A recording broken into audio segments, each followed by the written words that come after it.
Welcome to this 365 Freedom Strategy session.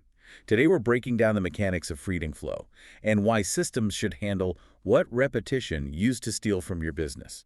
It's really good to be here. This is a conversation that is honestly long overdue. Extremely overdue. We see Yeah. this everywhere. Everywhere, because we are finally addressing what I call a silent killer in modern business operations. And we aren't talking about financial debt today, right? No, not at all. We are talking about energy debt. Energy debt. Exactly.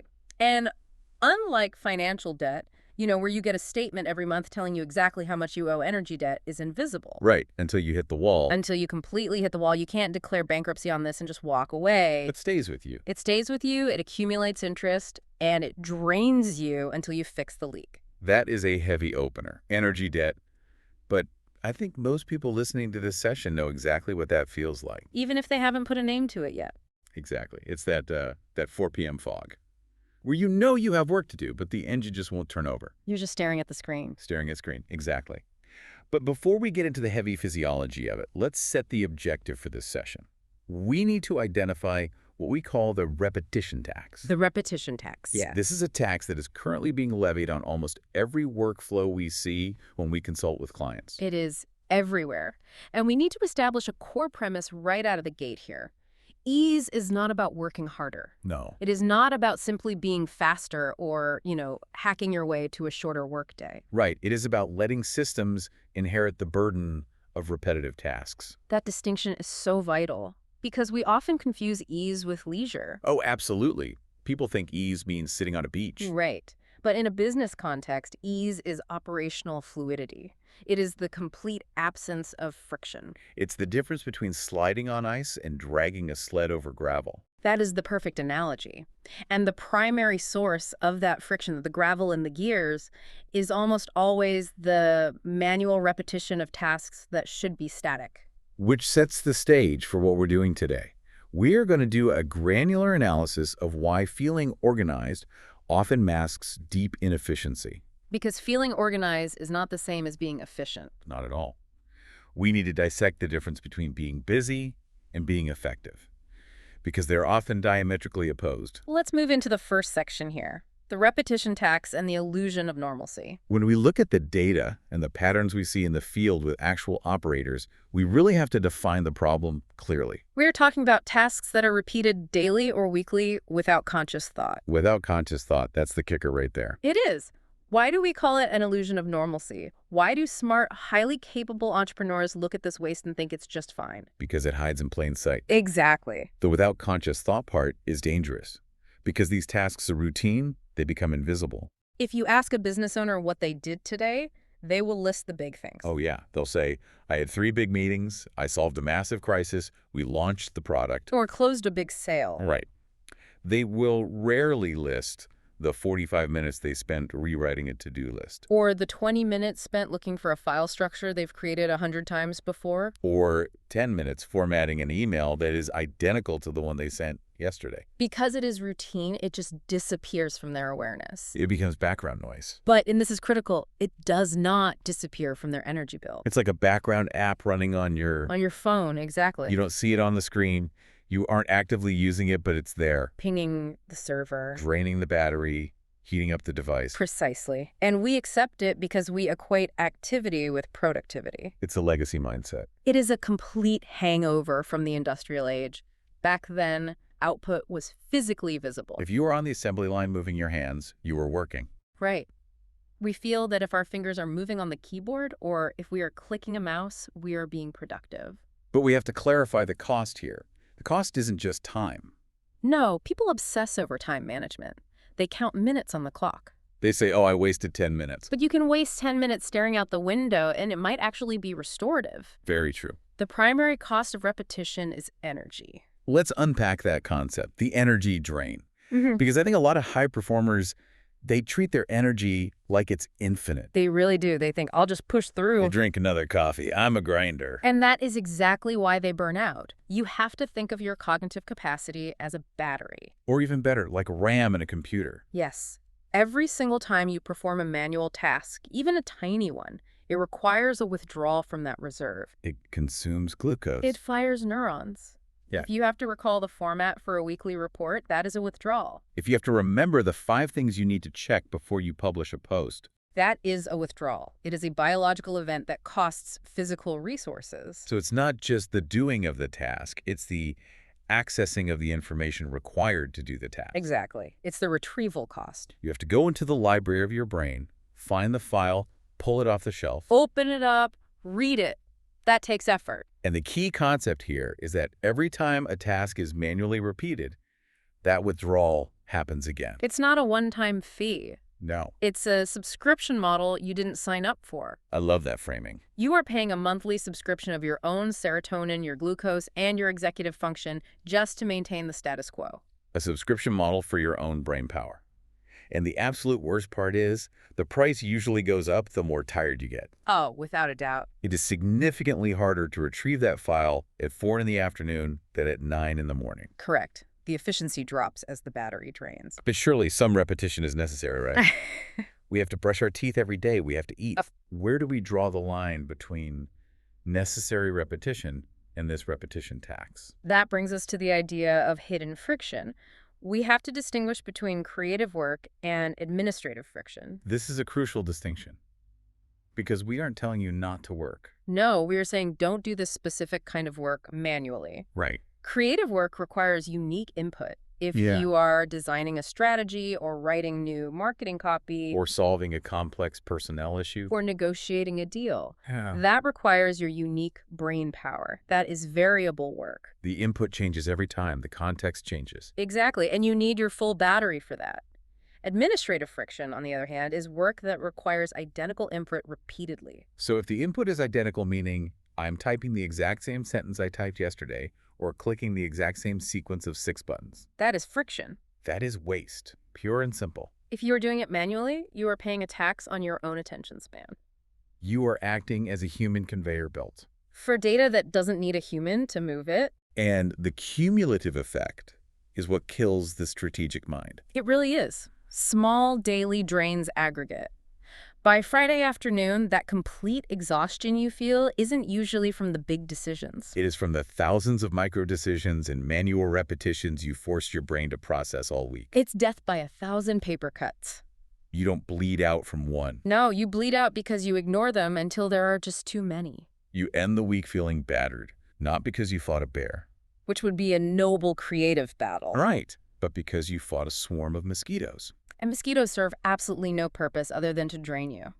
I want to make this highly concrete. Okay.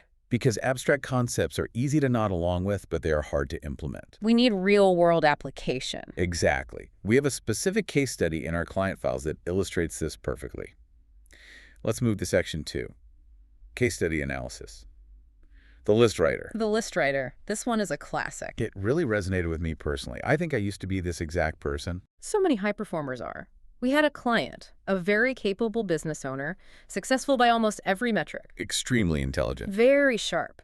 But she confessed to a specific habit during our operations audit. What was it? Every single morning, she spent 20 minutes rewriting the exact same list of tasks. Let's look at the mechanics of that for a second. She wasn't just reviewing her tasks. No. She wasn't just prioritizing them mentally. She was physically writing them out again. Pen to paper. Pen to paper. A nice premium notebook. A nice pen. Wow. She would take yesterday's list or her digital master list and she would handwrite the daily agenda, the same core tasks every day. Check email. Review metrics. Team huddle. Yeah. Post content. Check bank balances. She did this every single morning. 20 minutes of quiet time. 20 minutes. Now, I'm going to play devil's advocate here.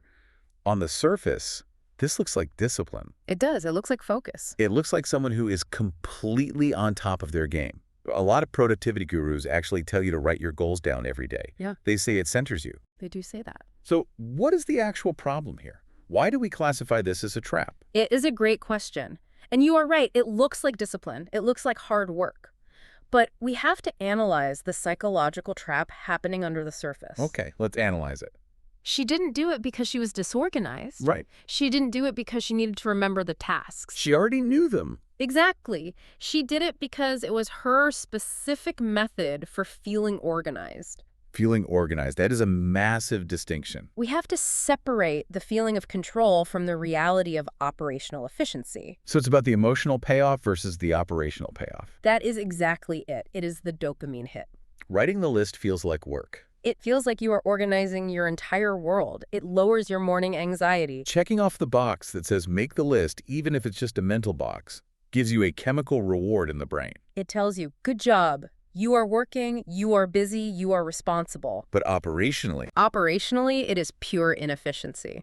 The conflict here is that the activity felt productive, but it was actually a repetition tax of 20 minutes per day. and let's not forget the cognitive load involved. The cognitive load is huge. While she is writing, she has to remember what goes on the list. Right. She has to ensure she hasn't forgotten anything from yesterday. She is actively using her brain as a storage hard drive rather than a processing unit. She's stressing herself out, trying to ensure the copy is identical to the original. That is the critical flaw. Your brain is a terrible hard drive. It really is. It's leaky, it's emotional, and it is highly subject to fatigue. You forget things when you're hungry. You forget things when you're stressed. But the brain is an amazing processor. Incredible processor. But she was forcing her mind to carry data that a piece of paper or a digital file could carry for her perfectly. She was using a biological supercomputer to act as a sticky note. Yes. So let's look at the pivot we introduced, because I think listeners might be expecting us to say she hired a high-end project manager. Or bought a $5,000 software suite. Or implemented a custom AI agent. But the intervention here was surprisingly analog, wasn't it? Use incredibly low tech. And that's where people get stuck, I think. They do. They think the solution to a workflow problem has to be a $10,000 consultant. Or a complex ERP system. They think big problems need big, expensive solutions. But the intervention here was creating a simple morning checklist template. Figuration. Sure. Same tasks, same order, zero rewriting, just a printed sheet. A simple PDF. We actually had it laminated. Laminated, I love that. It was a completely static document. It existed outside of her brain. She sat down, and the list was already there. The structure was already built. She didn't have to build a house every single morning. She just had to walk in and turn on the lights. And the result, this is my favorite part of the case study, the reaction. The reaction was priceless. Because it wasn't just, oh, that's nice. It was visceral. Very visceral. She laughed. The first morning she used it. The very first morning, she literally laughed out loud at her desk. Let's analyze that reaction. Why laughter? Is it just relief? Or is it something deeper? Laughter in this specific context is very telling. It signifies the realization of absurdity. Absurdity. It is that moment where the brain suddenly sees the stark contrast between the effort she was exerting and the effort that was actually required. It's the laughter of someone who realizes they've been pushing on a pull door for 5 years. Exactly. She laughed because she realized, my God, I have been carrying this heavy weight for years, and I could have put it down at any moment. It's seeing clearly how much unnecessary effort was being exerted on something a dumb system could do perfectly. It's almost a laughter of disbelief. It's immediate relief. The system handled what the mind used to carry, and the outcome wasn't just that she saved 20 minutes. Right, because that's the time management view. If you just look at the clock, you say, okay, she saved 20 minutes. Big deal. But the energy management view is completely different. Under the energy management view, she started her actual real work with a fully charged battery. She didn't spend 10% of her daily energy just setting up the stage. She entered her first creative, revenue-generating task totally fresh, not warmed up, and fatigued on admin. The major takeaway here is that a tiny structure, a simple laminated checklist, freed up more mental space than she ever anticipated. It wasn't proportionate. A very small change yielded a massive return in clarity. That is the ultimate leverage of FreedomFlow. You trade a small amount of structure for a large amount of freedom. And notice what we did. We didn't add more work. We removed work. We completely removed the recreation of the list. This leads us naturally into Section 3, the mechanics of FreedomFlow and trusting your systems. We have a core philosophy here that we really need to instill. Ease grows when you let systems take over what repetition used to steal. Yes. But I want to linger on the word trust for a minute. That sentence is the bedrock of this entire strategy session. You have to look at your business and ask, what is repetition stealing from me right now? Because it steals focus. It steals joy. It steals accuracy. But to stop it, you have a strict requirement. The requirement is trust. You absolutely must trust the system more than you trust your own memory. Why is trust so hard for operators? We trust our cars to start when we turn the key. We trust the lights to come on when we flip the switch. We trust gravity. Why is it so incredibly hard to trust a checklist to tell us what to do? Because we have been deeply conditioned to believe that our anxiety is what keeps us safe. Wow. Our anxiety keeps us safe. High performers, founders, operators, they're often control freaks, let's be honest. Guilty as charged. We believe that if we don't personally touch it, if we don't obsess over it, if we don't keep it spinning in our minds like a plate on a stick, it won't be done right. We rely on our anxiety as a primary fuel source. We think if I'm not worried about it, I'll forget it. If I'm not stressed, the business will fail. We have to contrast the hustle mindset with the FreedomFlow mindset right here. Because the hustle mindset absolutely loves anxiety. It thrives on it. The hustle mindset says, I will do it myself because that shows I am dedicated to my craft. I will rely on my memory because that shows I am smart. I will suffer because suffering equals passion. It views manual, grueling effort as a badge of honor. It views stress as a proxy for importance. If I'm stressed, therefore, I must be doing something very important. It completely validates the struggle. Exactly. And the FreedomFlow mindset, it flips that entirely on its head. The FreedomFlow mindset says, systematizing this shows actual intelligence. It says, my brain is way too valuable to be used for rote memorization. The ultimate goal is to remove friction. Repetition creates friction. Systems apply lubrication to the workflow. It shifts your core identity from, I am the one who does the work, to I am the one who designs the way the work is done. That is an architectural shift. It is. I think we need to define the word system in this specific context. We definitely do. Because when we say system, listeners might instantly be imagining complex automation. API integrations. Zapier stacks, AI bots, custom code. And that completely scares people off. They think, I'm not technical, I don't have a developer, I can't do this. Let's dispel that myth right now. A system, in the strict context of FreedomFlow, is not necessarily software. It is not code. It doesn't require a monthly subscription. A system is simply anything that exists outside the brain that holds the process structure. So a checklist is a system. A printed checklist is a brilliant system. A sticky note on your monitor that lists the 3 steps for closing the store at night is a system. A saved draft in your email folder is a system. A template for your weekly meeting agenda is a system. Even a visual cue, like putting your gym bag by the door, is a system. If it holds the structure so your brain doesn't have to, it is a system. That lowers the barrier to entry significantly. You don't need a degree in computer science to build these systems today. You literally just need a piece of paper and a pen. You just need the willingness to externalize the process. That is the real hurdle. It is the mental shift from, I know how to do this, to the system knows how to do this. It's a bit of an ego death, in a way. It is. You are admitting that the cheap piece of paper is better at remembering than you are. Which is hard for smart people to admit. Very hard. Let's get deeply tactical now. Yeah. Because philosophy is great, but we need to know what to do on Monday morning to actually feel this relief. Let's get into the weeds. Section 4. Tactical relief.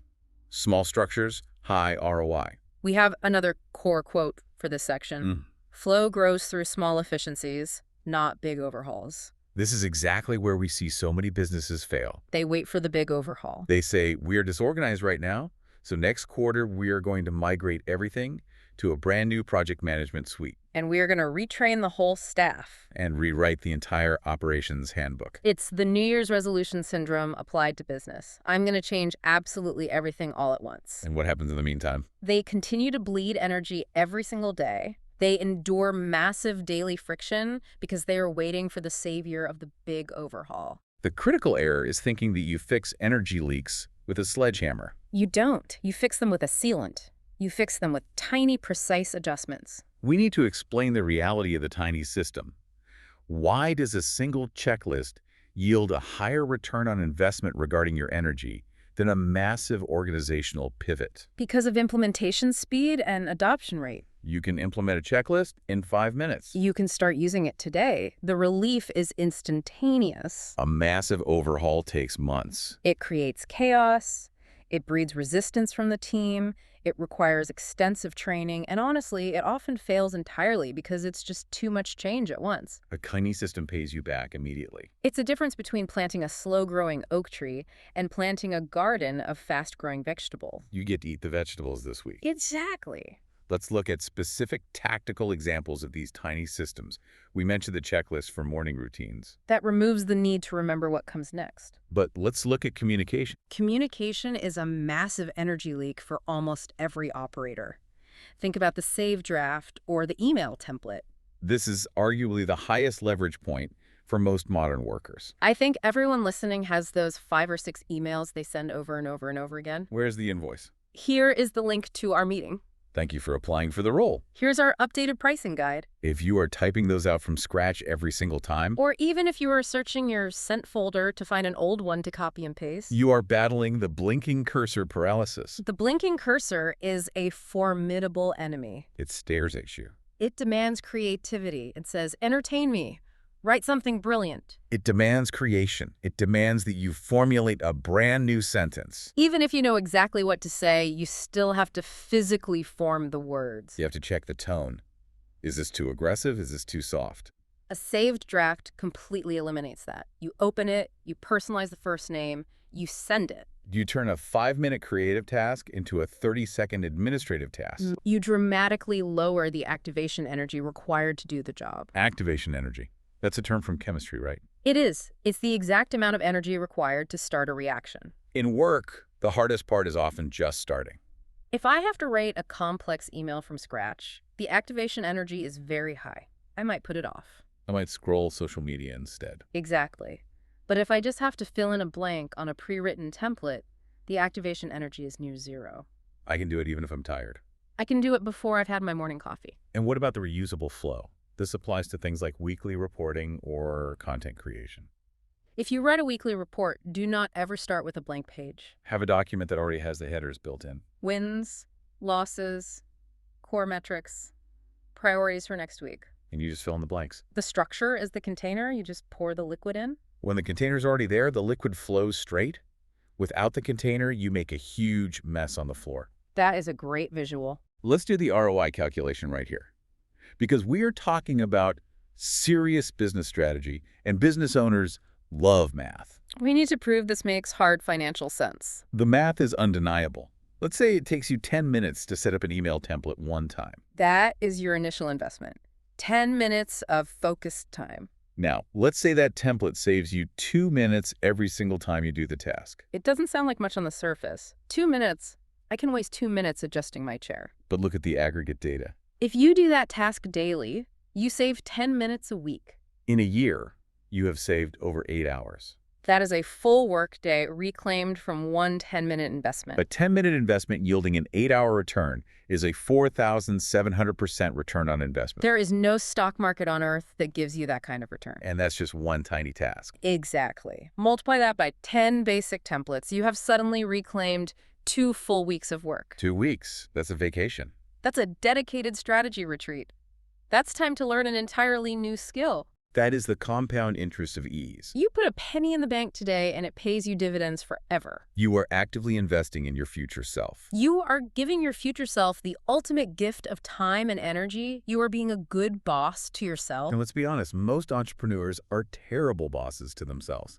The worst. They demand constant overtime, they don't give breaks, and they provide terrible operational tools. Building a template is an act of profound kindness to the employee that is future you.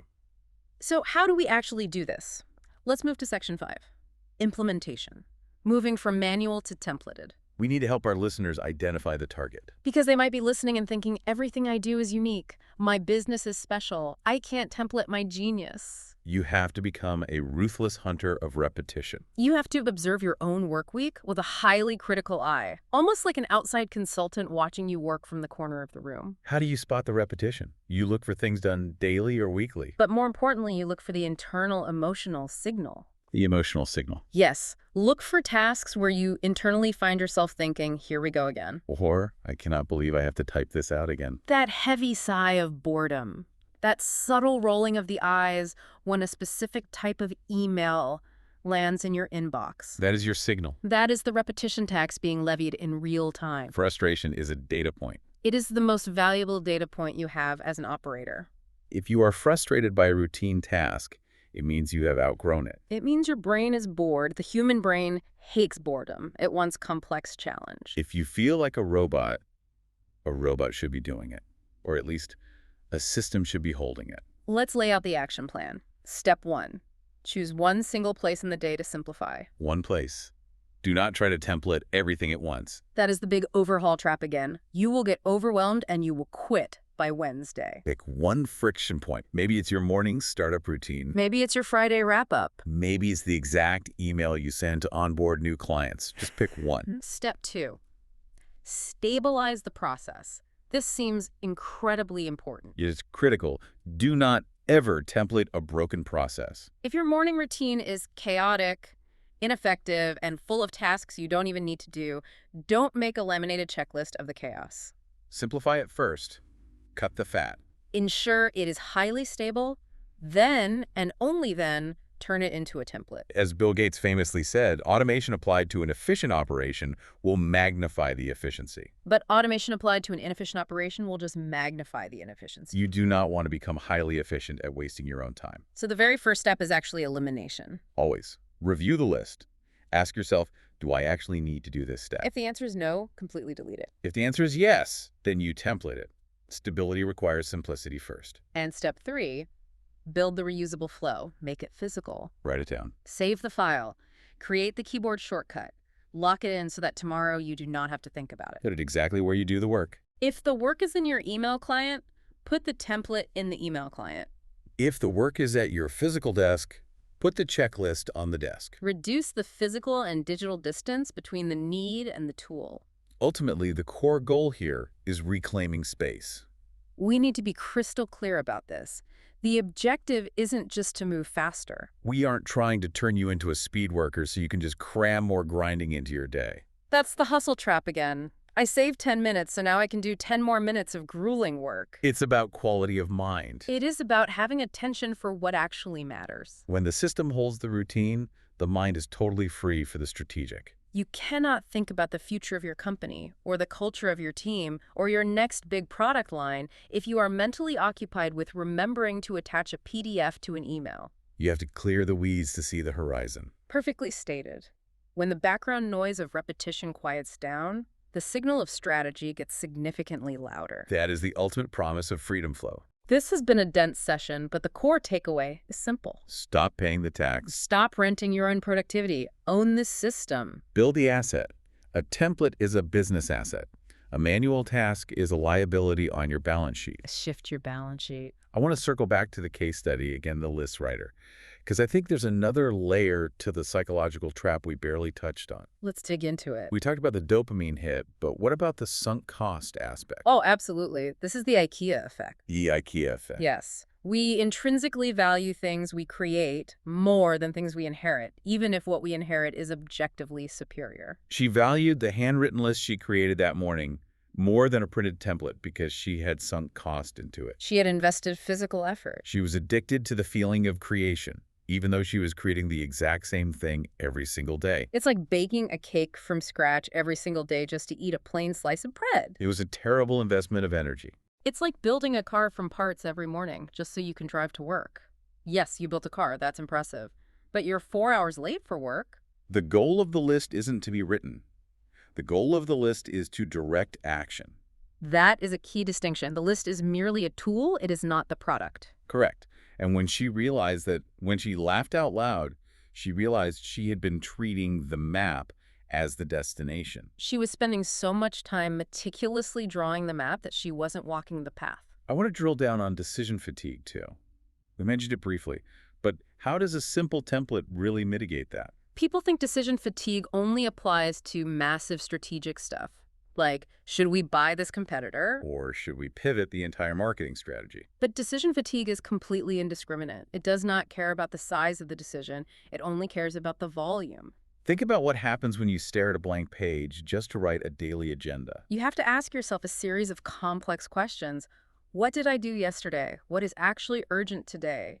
What is the standard operating procedure for this? What order should I sequence these in? That is 4 or 5 distinct energy-intensive decisions before you have done a single ounce of actual work. And the brain has a strictly limited number of high-quality decisions per day. It is a highly finite resource. If you burn 5 decisions just on structuring your day, You have 5 fewer decisions for executing your day. A template makes those structural decisions for you in The advance. optimal order is already decided. The required items are already decided. You completely skip the decision phase and go straight to the action phase. You're bypassing the executive function bottleneck. You are. You are letting the system be the executive so you can be the executor. It sounds hierarchical, but in this case, you are being the boss of your own internal energy. You are pre-deciding today so you don't have to redecide tomorrow.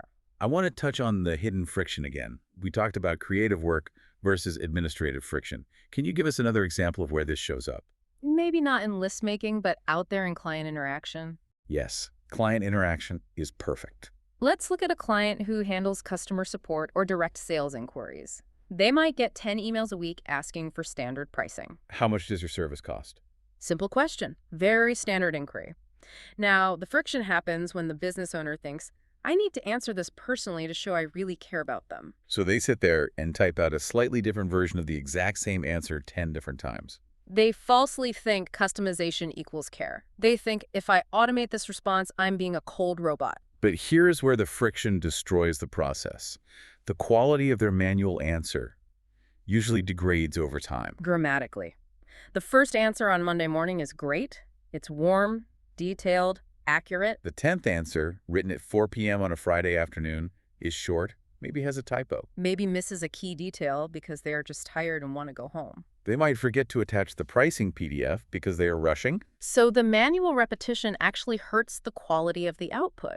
The effort to be highly personal actually results in a much worse experience for the client. Precisely. A system, a saved draft, or a reusable flow ensures that the 10th person on Friday gets the exact same high-quality, perfectly worded response as the first person on Monday. The system does not get tired. The system does not get bored. The system does not have a bad day. That is a powerful reframing. We are taught to think automation or templating is inherently cold. But actually, it guarantees consistency of care. Consistency is love language in business. It really is. If you can guarantee that every single client gets your absolute best thinking, because your best thinking is securely encoded in a template that is vastly better service than a tired, manual, custom email. You write the template when you are smart, sharp, and happy. Then, even if you are tired and grumpy on a Friday, you send the smart, sharp, happy email. Let's move to the mechanics of FreedomFlow section again. The quote, "Ease grows when you let systems take over what repetition used to steal." I want to focus on the word steal. That implies a loss that isn't voluntary. It is theft, pure and simple. It is grand larceny of your true potential. When you are constantly stuck in a loop of manual repetition, you are being robbed of the opportunity to innovate. You cannot invent the next incredible version of your product if you are busy manually assembling the current version every single day. You cannot mentor your team effectively if you are busy doing the team's routine work. So systems are essentially your security guards. They stop the theft. They're the vault. You put your routine inside the vault so it is safe, secure, and doesn't require your constant vigilance. We talked about trust. Trust in the system. I want to go deeper on why giving up that anxiety feels so dangerous to some operators. Anxiety is a very effective fuel for short bursts. It gets you through finals in college. It gets you through a sudden crisis.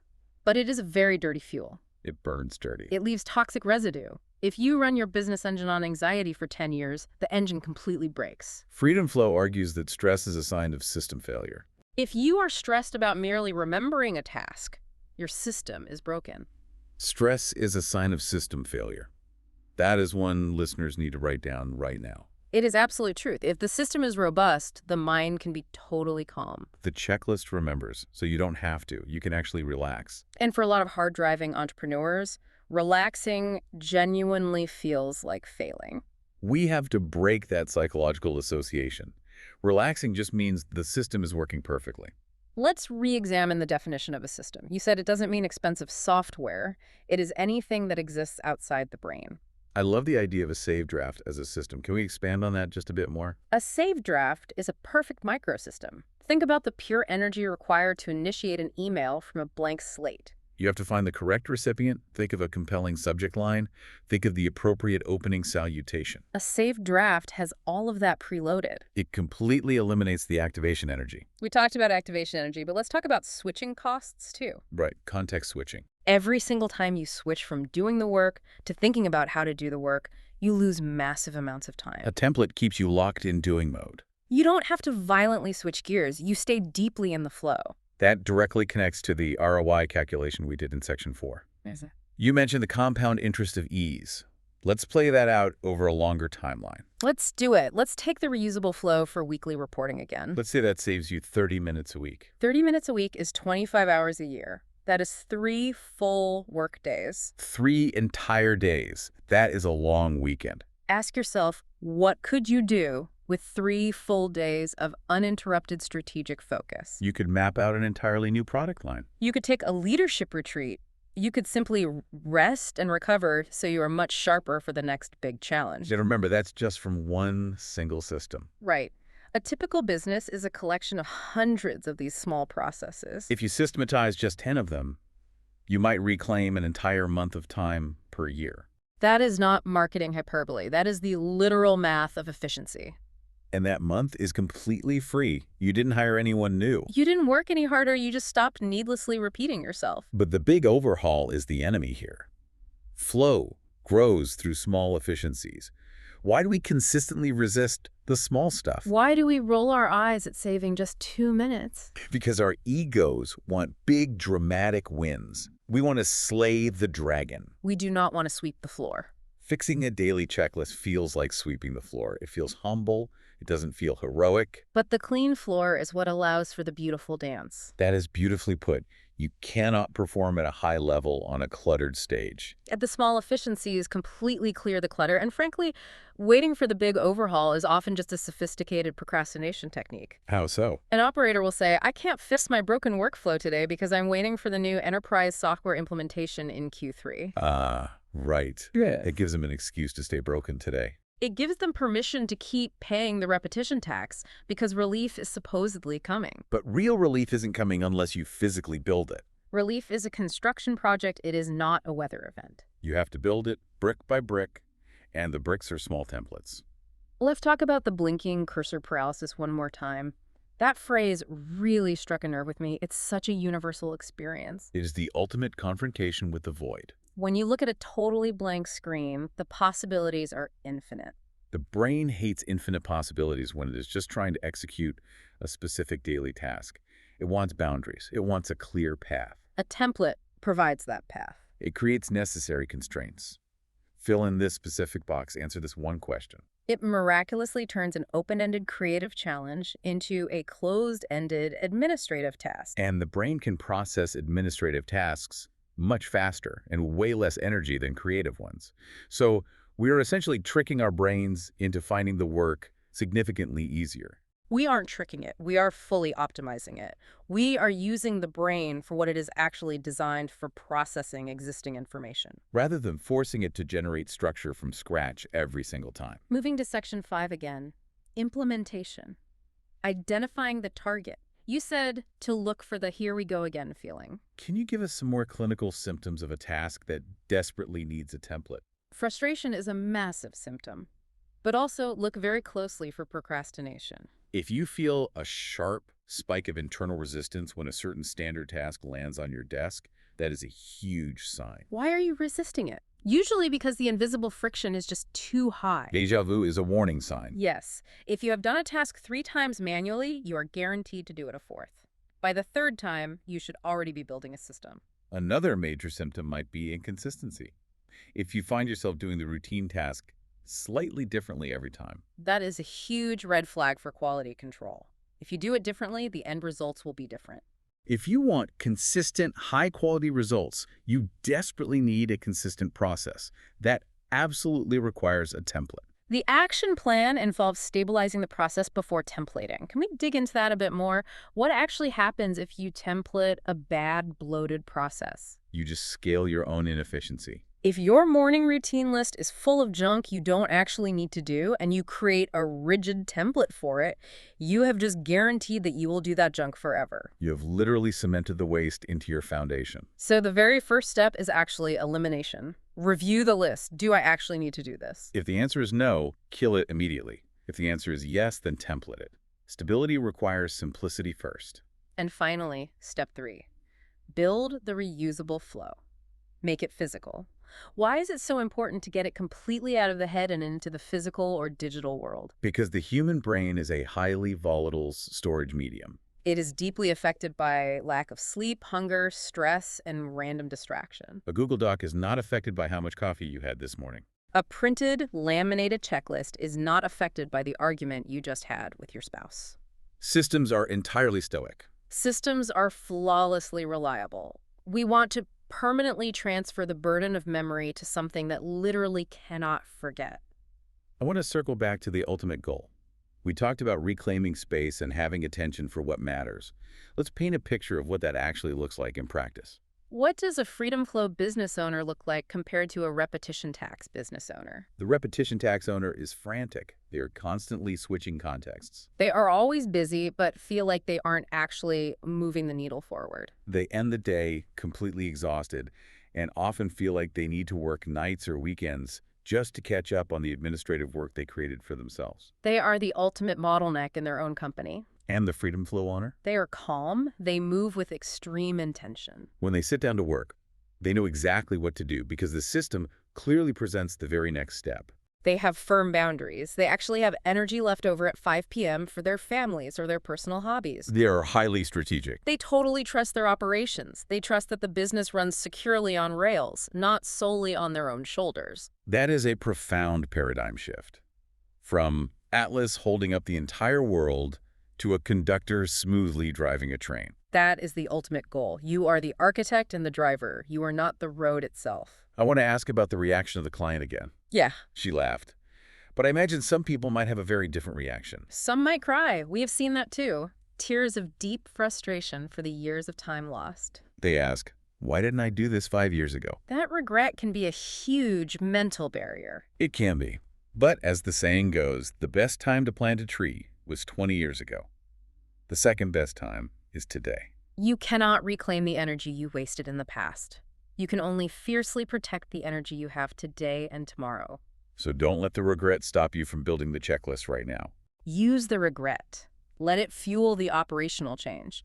Say to yourself, never again. Never again. I really like that. That's a powerful mantra for FreedomFlow. I will never manually repeat this mundane task again. It is a personal declaration of independence from administrative drudgery. We discussed the checklist and the saved draft. Are there other hyper-simple systems we should mention? What about reference guides? Oh, reference guides are huge. A reference guide or a cheat sheet. Think about things like your brand hex colors or your company tax ID number. How often do you search for those? All the time. Searching through endless old emails just to find a login portal. That is what I call the search tax. It's a very close cousin of the repetition tax. Create a one-sheet. Put all those critical static numbers on one single digital note. Or one physical piece of paper securely taped to your wall. That's a system. It is absolutely a system. It externalizes the memory. It immediately stops the search. It permanently saves the energy. It seems so incredibly obvious when we sit here and talk about it. Why is this considered revolutionary? It is revolutionary because as a business culture, we are deeply addicted to complexity. We think the solution must be highly complex because the problem feels so heavy. We honestly don't believe that a cheap sticky note can solve a severe burnout problem. But very often, it can. We radically undervalue the simple. We do. And in doing so, we massively overvalue the struggle. FreedomFlow is entirely about respecting the simple solution because it actually works. Ease grows when you let systems take over what repetition used to steal. That quote really is the anchor for everything we do. It is the absolute North Star. If you are ever confused about what to do next in your business, just ask. Where is the repetition? Find it. Isolate it completely. Systematize it ruthlessly. And remember, flow grows through small efficiencies. You do not have to fix the whole company today. Just fix one single list. Just fix one recurring email. Just fix one weekly report. The momentum will build naturally. It's highly addictive, isn't it? Once you actually start templating. It is the good kind of addiction. You start seeing the matrix everywhere you look. You look at every daily task and think, exactly how can I make this completely effortless? You stop accepting daily friction as a necessary evil of doing business. You become completely intolerant of inefficiency. You become fiercely protective of your own energy. And that is exactly when you really start to scale not just your revenue, but your overall impact. We have covered the illusion of normalcy, how we blind ourselves to the useless work we are doing. We covered the list writer, And the dangerous trap of feeling organized? We covered the precise mechanics of trust. We covered the specific tactics of small structures, and we thoroughly covered the implementation plan. It is a complete deployable framework, but it relies entirely on action. A strategy session about checklists is totally useless unless you actually write a checklist. That is the direct challenge to the listener right now. Don't just nod along with us. Open a blank document right now. Pick the one thing you are already dreading doing tomorrow morning. Write down the specific steps. Save the file. That is the very first step to true freedom. It's interesting looking back at the core case study. A tiny structure freed up her mind way more than she expected. I want to ponder on that phrase, more than she expected. We are often very bad at predicting how much relief we will actually feel. We are terrible at it. We think, oh, it's just a simple list, it won't change my life. But we massively underestimate the crushing weight of the cognitive load. It's exactly like carrying a heavy backpack all day long. You get used to the weight. You don't realize just how heavy it is until you finally take it off. And when you take it off, You feel like you can float. You feel incredibly light. That is the laugh the client experienced, the sudden, shocking weightlessness. and that freed up energy, that lightness, can then be poured directly into the things that actually make money. Or create deep connection with clients, or drive the core mission forward. That is the whole point. We don't organize just for the sake of being organized. We organize for the sake of living. We organize so we can do the high-level work we were put here to do, rather than the mundane work that just keeps the lights on. There's a phrase we use internally quite often. The simple relief of not repeating yourself. It sounds almost therapeutic. It is therapeutic. Endless repetition is literally a form of punishment in ancient mythology. Sisyphus rolling the boulder up the hill. Only to have it roll right back down again. That is the ultimate repetition tax. And we are voluntarily doing it to ourselves every single day. We roll the massive boulder of the daily to-do list up the hill, rewrite it by hand, and do it all over again the next morning. FreedomFlow is all about building a mechanical lift for the boulder, Or realizing you don't actually need to roll the boulder at all. or realizing the boulder can safely stay at the top of the hill if you just put a firm wedge under it. That wedge is the system. I love that concrete image. The wedge is the system. It totally stops the backslide. Exactly. Without systems in place, operational entropy takes over. Things fall apart. Chaos inevitably returns. Systems are the ultimate anti-entropy force in your entire business. Let's talk briefly about the idea of rebuilding small processes. That is a very sneaky drain on energy. That refers to the things we do infrequently enough that we forget the exact steps, but frequently enough that it really matters. Like filing quarterly estimated taxes. Or securely onboarding a new contractor, or resetting the complicated office router. Yes, you figure it out, then 3 months pass, and you have to relearn it all over again. You are actively relearning your own business. That is a massive waste of cognitive bandwidth. If you ever say to yourself, how did I do this last time? If you ask that question, you are currently paying the tax. You are paying for the exact same knowledge twice. So a reusable flow is absolutely vital there. A simple digital document. Step 1, step 2, step 3. Even just a screenshot. Take a quick screenshot of the complex software settings you used. Save it in a dedicated folder called How To.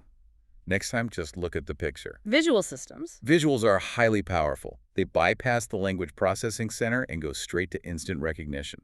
This applies perfectly to the wake-up call we want to issue today. If you manually repeat the same task every single day, here is your definitive sign to stop doing it manually. It is a permission slip.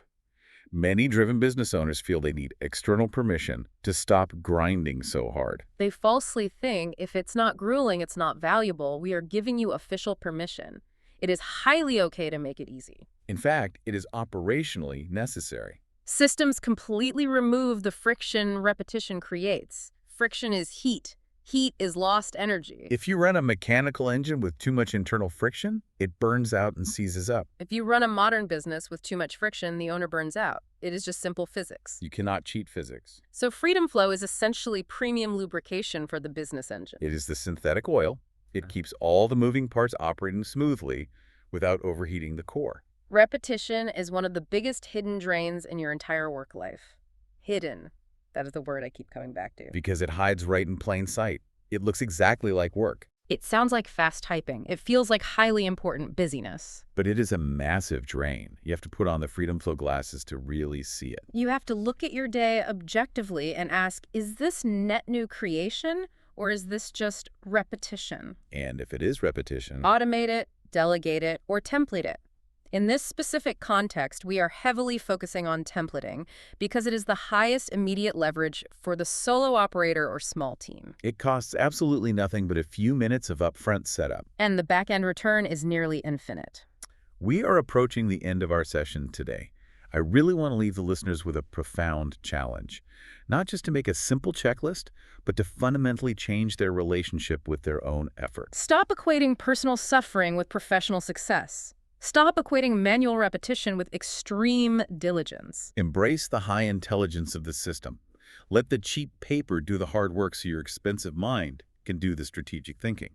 The mind is built for dynamic thinking, not for static holding. Precisely. Empty the mind directly into the system. And when you finally do that, you find space. Space to breathe. Space to grow the top line. Space to actually be the visionary entrepreneur you originally wanted to be. That is the core promise. And it all starts today with one incredibly simple checklist. One simple checklist. The list writer laughed out loud at her desk. You might just laugh too. Or you might just take a deep breath and genuinely enjoy your morning coffee for the first time in 6 months. Either way, it's a massive win. A life-changing win. We've completely broken down the repetition tax. We've exposed the dangerous illusion of being organized when you're really just being busy. We've given you the tactical, zero-cost tools, Yeah. checklists, saved drafts, and reusable flows. And we've shown you the exact path forward. Identify the target, stabilize the process, and build the template. The operational strategy is crystal clear. The daily execution is now entirely up to you.